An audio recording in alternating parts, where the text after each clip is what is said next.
What's up, everybody? Arch here. So this is a email accompaniment video. So I'm gonna go over this week's drops. I'm gonna go upstairs, take a look at. Obviously, didn't stage this. Just finished taking photographs though of upcoming stuff for the week, and wanted to just talk about that. So this is going to be initial offerings of really kind of all these things. Sorry about the, this is like chips in the table here. I have 23 of these guys available, and let's focus. My phone's having problems, so I don't know what the deal is. Planned obsolescence with the iPhone 15 probably.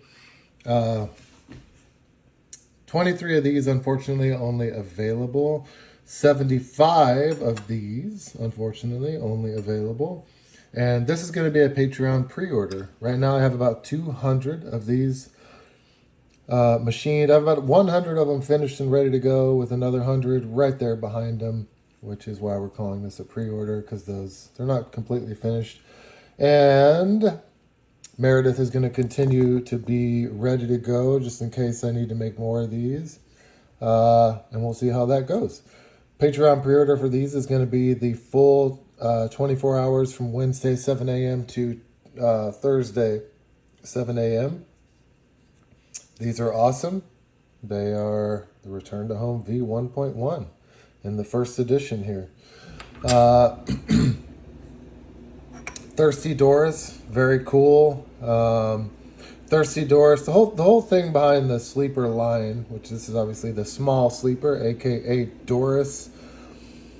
The whole idea behind the sleeper line is to make something that is a reasonably priced, one-man shop, high-end, USA-made, everyday carry pry bar, grade 5 titanium, all that good stuff, but also be able to give those folks who might be a non-believer in the everyday carry pry bar a chance to try one out. And if they already have a Chris Reeve knife, they can repurpose this pocket clip, or at least feel good about buying the pry bar if they, I don't know. It's kind of my thinking is, plus I also spent a long time engineering 12 different functional prototypes before coming to this exact design of my machined CRK replacement pocket clip. But yeah, so you can actually buy this pry bar, put this pocket clip on your Sebenza, take your Sebenza pocket clip. All you have to do is you do have to bore out the center hole of your Sebenza pocket clip to put it on here, but that does not affect anything. It's just because I use a beefier screw than CRK does. These screws are, I really am a big believer in keeping things consistent, and these, that was just a little piece of paper I had there to get the angle right for taking pictures. But yeah, I want to be able to use a good screw for all of my products, and so I designed this screw, and I have tactile knives, actually tactile turn, machine them for me in Texas. Yeah, very cool pry bar. Good price, I think, for what it is. Shit. I mean, I work hard to make things as well as I can, and I try to price them as affordably as I can as well. Let's talk about this guy here. This is an upgrade in really as many ways as I possibly can. When I did the original stubs, like a lot of things, I try to make it as reasonably priced as I possibly can, and so I wouldn't say I cut corners on the original stubs, which I will continue to make and offer, but I did some things to the stubs that made it as reasonably priced as I possibly could, and that was I did a run of pocket clips without this chamfer on it, which is the V1.1. This one is. I did chamfers instead of these roundovers, and that was to save some cash there.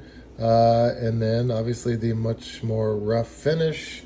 Oh gosh, probably a couple other things too I can't think of right now.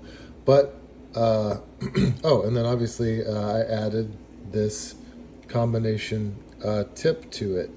Uh, yeah, so these are very cool pieces. These stubs adjust the tip. So this is, yeah, in a nutshell, this is the more refined uh, version of a stubs, and it just kind of is what it is. It's a time and materials piece, just like everything else. These are going to be a good little bit more than the regular stubs line, and so for that reason, they might not be for everybody. But because of the upgrades that they do have, they probably will scratch the itch for a lot of people, myself included. I mean, for me, I'm the type of person that, this space in my pocket is valuable to me. So this, or whatever space, my pocket space is valuable. So obviously right now I have this prototype in my pocket, and those will be coming down the pipeline soon. Very limited, unfortunately, but that just kind of is what it is. But my pocket space is valuable, and so I'm the type of person that upgrades my stuff as often as I can. Finances be damned. Anyway, I think these turned out fantastic. People are showing a lot of appreciation and love for the stubs in general, and I have no doubt this will be no different. And yeah, it's a sweet little 4-inch pry bar. For some reason, people just have their obsessions, and everybody really is like, oh, it's got to be 4 inches. I want a 4-inch pry bar. I want a 4-inch pry bar, and that's another reason why I made the stubs. This one here is just under 4.25 inches.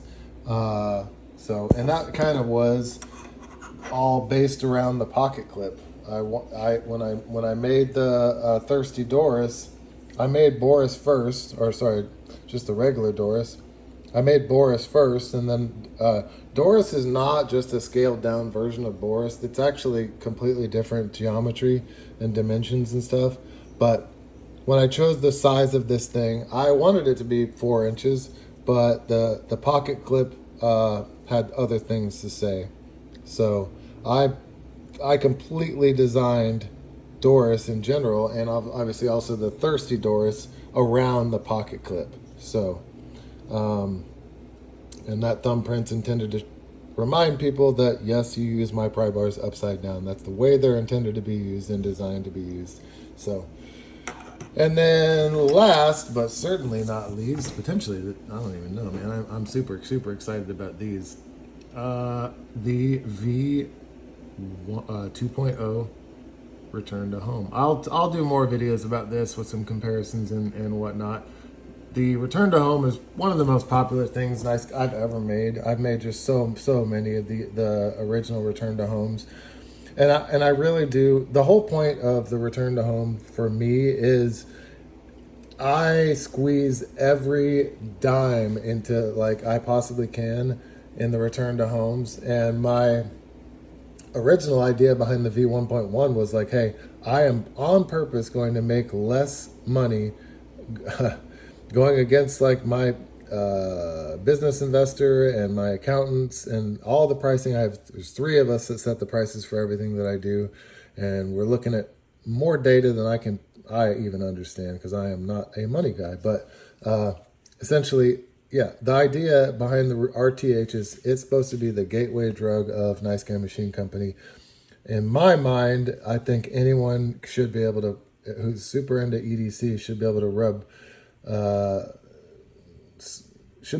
come up with $100 to get a piece of awesome functional art. And I know that that's not easy, but nothing that is totally worth it is easy, and that's just the way it is. Anyway, 20% broader, 20% bigger in this whole footprint, and 20% slimmer equals a package. A lot of people ask for that kind of thing. Oh, if it was just a little bit bigger, if it was just a little bit thinner, oh, could you redesign the bottle opener? And yeah, I quite honestly, the Return to Home version 2 is almost 100% customer, user, and collector feedback based design. And then I kind of threw my own little spins on it. Oh, I really would love it if you had a flattened pry tip on it. I just love it so much, but it just, oh, that rounded pry tip. Yeah, this is, and it came out better than I could possibly imagine. I did do the bottle opener, super goofy, like way, way oversized, just for fun. I wanted it to be fun looking. It's a little stabby looking too. That's a pretty cool little design I did on that.